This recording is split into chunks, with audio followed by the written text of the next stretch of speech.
Hey, I'm Dr. Mandigo, and I wanted to take a second for our inaugural U2S Health educational video to talk about what's happening at the Supreme Court today. It's a super important case, and it actually has nothing to do with whether you're pro life or you're pro choice. So, what is being decided today is whether or not there should be severe restrictions in regards to access of mifepristone, which is one of the two medications that we prescribe to women who are seeking a medication abortion, or if they've had some kind of pregnancy loss that needs to be treated.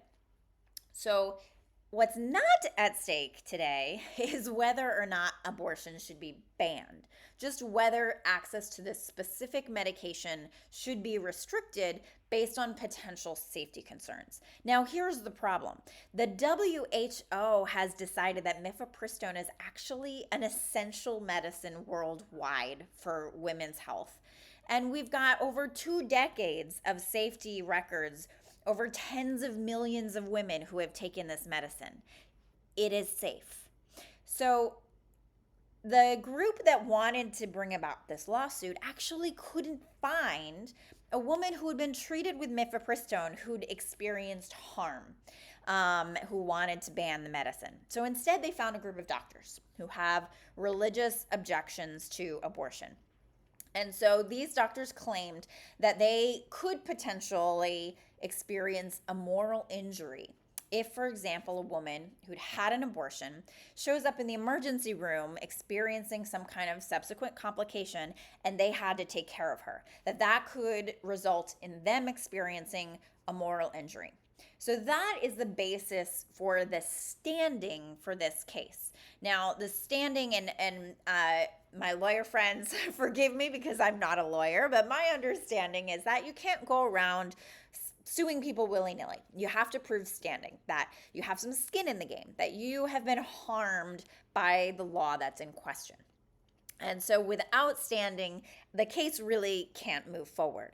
So that's the question at play here, is really not about mifepristone's safety record, which is stellar, but whether or not this case should be permitted to move forward in the first place. Now, these doctors do not have a mandate to provide elective abortions for women in under any circumstances. No doctor is required to perform elective procedures against their own moral compass. So this is not about that. It's about restricting care in an emergency, which as a physician is a morally reprehensible idea to me. So these women are suggesting that they can act as judge and juror in the moment of an emergency and condemn somebody's prior behaviors and therefore deny them emergency care. Now, this is ridiculous because doctors do this all the time.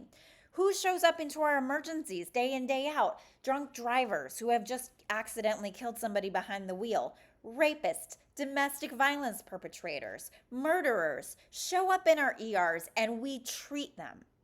So if you suggest that doctors do not have to provide emergency care to a woman because they can condemn them for something that they have done, that really creates a dangerous precedent for the care that you can receive in an emergency setting in an ER, because it's not going to stop at the moral injury that that a doctor may have by treating a criminal.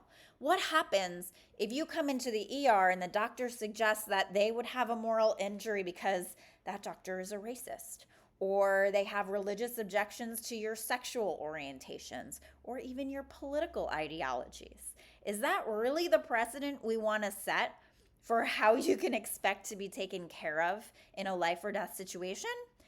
So hopefully the justices will agree with me and recognize the dangerous precedent that this sets for medical care and be able to separate their political ideologies and leanings about abortion, because this case is really not about how you feel about abortion.